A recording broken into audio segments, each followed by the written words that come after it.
Did you know in Star Wars Episode 3, Revenge of the Sith, George Lucas originally had Darth Vader shackled with his hands up on the table as he gets his mask on? While the trailer showed it this way, he later changed it so that the arms are down. He also decided to make Vader's suit very top-heavy as a way to make Hayden Christensen really act as though he wasn't yet accustomed to wearing the suit, since this was all new. Did you know in Harry Potter and the Goblet of Fire, the underwater scenes were shot in one of the largest underwater sets ever constructed? It has the capacity of up to 500,000 liters or 132,000 gallons of water. Scuba divers swam in between takes with scuba regulators so the actors and actresses could breathe without having to surface. During the course of filming, Daniel Radcliffe spent about 41 hours and 38 minutes underwater. But it wasn't all easy going for the actor. At one point, while training, he inadvertently signaled that he was drowning, sending the crew into a total panic to get him back to the surface. The underwater filming also left him with 2 ear infections. But did you know in Guardians of the Galaxy Volume 2, director James Gunn choreographed and stood in for Baby Groot's adorable dance sequences? It took 2 years to complete the entire CG process to make it into the final cut of the film. Gunn also gave fans much-needed closure after Groot's death in the first film, confirming on Twitter that Baby Groot was indeed his offspring. In fact, Baby Groot does not have the original's memories and is a different entity, meaning the original Groot did actually die in the first film.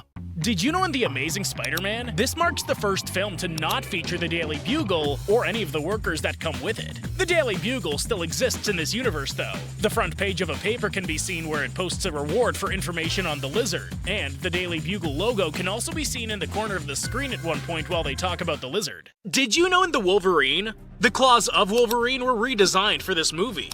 While the previous version had a straight design, the new claws have more cuts and angles, making them easier to reflect light. In addition, the claws protrude lower towards the palm, which makes more sense from a scientific standpoint. The older claws came out a bit beyond the knuckles. The new claws appear like they come out from in between the fingers, meaning they could retract straight back into the forearm. But did you know in Dune, Hans Zimmer opted to score this film instead of working with Christopher Nolan on Tenet, due to his love for the novel Dune? For the score, he spent a week alone in the deserts of Utah to assimilate some of the sounds of the landscape. He recorded the score during COVID lockdown.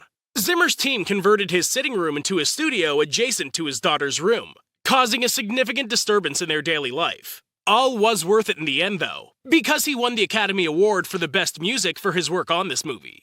Did you know in Black Widow, there are 2 ties to James Bond? Natasha is watching Moonraker in her trailer, and this foreshadows her revelation later where Drykov has a floating headquarters that S.H.I.E.L.D. can't find while on Earth. Also, Taskmaster is played by Olga Kurylenko, who is also a Bond girl in Quantum of Solace. Did you know in Hansel and Gretel, Witch Hunters, Hansel treating his diabetes with insulin is only partially fantastical.